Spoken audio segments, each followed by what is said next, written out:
greatest enemy of knowledge is not ignorance. It is the illusion of knowledge. Imagine waking up to realize that nearly everyone around you has stopped questioning. A world so noisy, so rapid, and so overloaded with data that the human mind, once sharp, discerning, and curious, has dulled into passive compliance.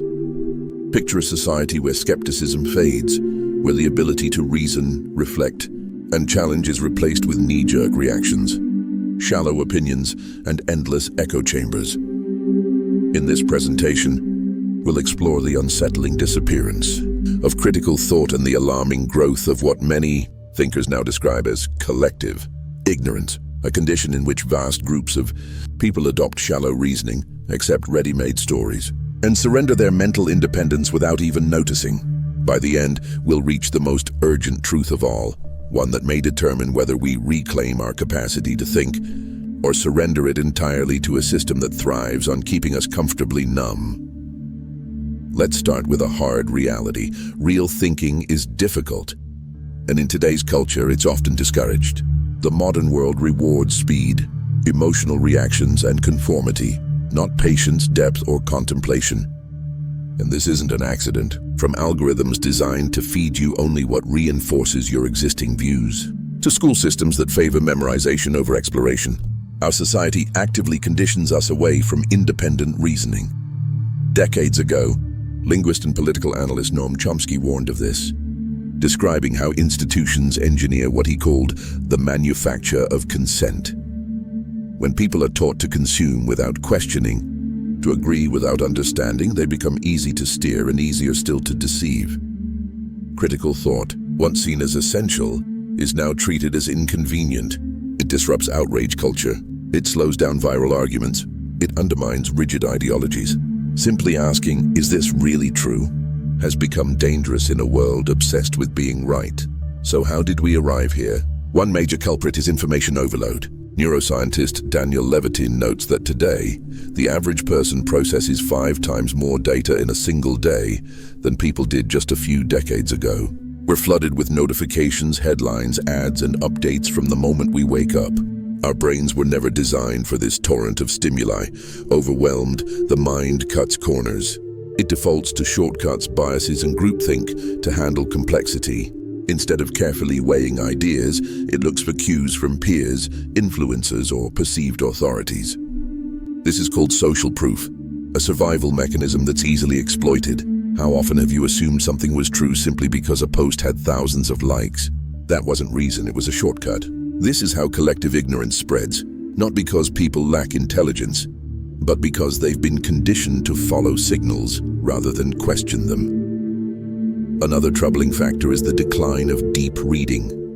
Cognitive scientist Marianne Wolf shows how our brains are being reshaped by digital media. We skim more, hop between tabs, and struggle with long, sustained focus. Yet true analysis demands attention. You cannot reflect deeply when your focus is fractured. Ask yourself, when was the last time you finished an article without checking your phone? When did you last pause to think before reacting? These once common habits are fading fast. Carl Sagan warned that we live in a society utterly dependent on science and technology, yet few truly understand them.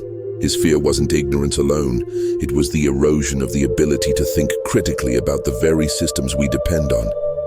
In a culture flooded with opinions, sound bites, and ideology wars, the quiet act of clear thinking is revolutionary. The challenge isn't just technological or educational, it's emotional.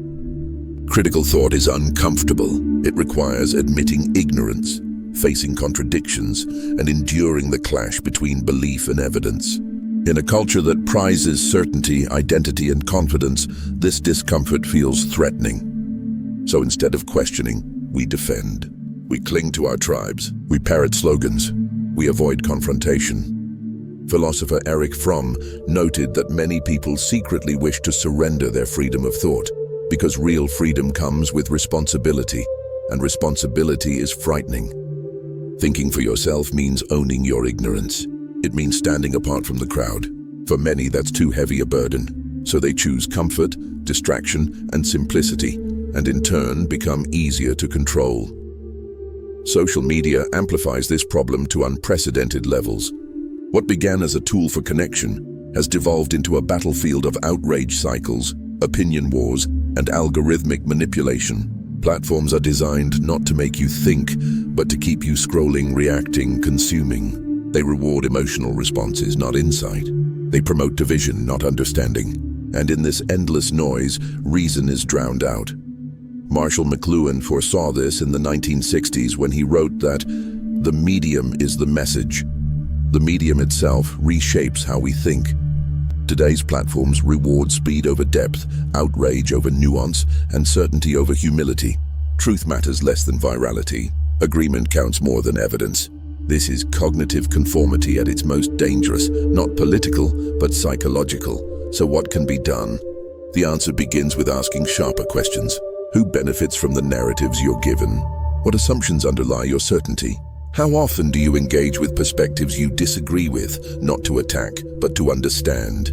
The cure for mass ignorance isn't simply intelligence, it's courage. Courage to be wrong, to learn, to admit you don't know, and to keep searching anyway. Socrates once said, "The only true wisdom is knowing you know nothing." He wasn't dismissing knowledge. He was inviting humility and curiosity. And yet today, humility is scarce. Certainty is glorified. Confidence is mistaken for competence. Everyone has a loud opinion, but few have understanding.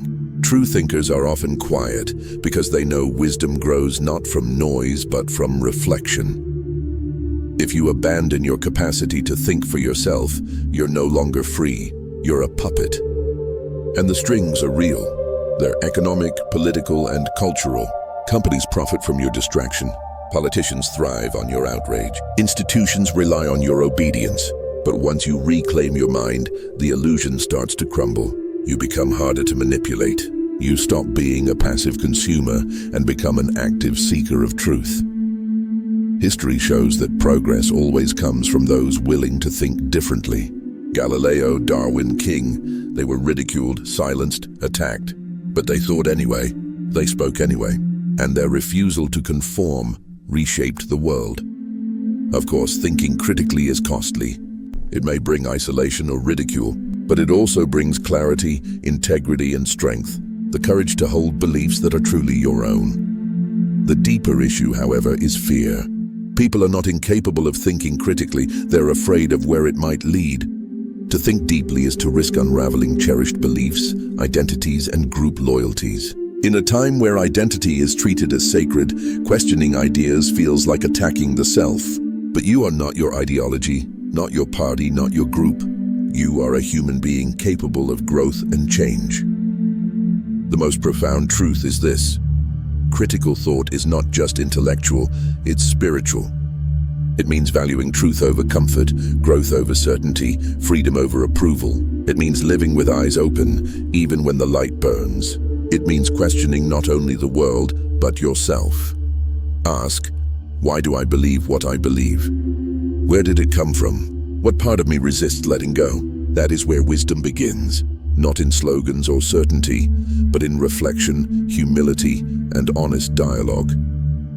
Because in a world addicted to noise, wisdom is silence. In a culture obsessed with conformity, wisdom dares to be free. And that's your invitation. To awaken, to reclaim authorship of your mind, to seek truth even when it's uncomfortable. No school, no platform, no system will do this for you.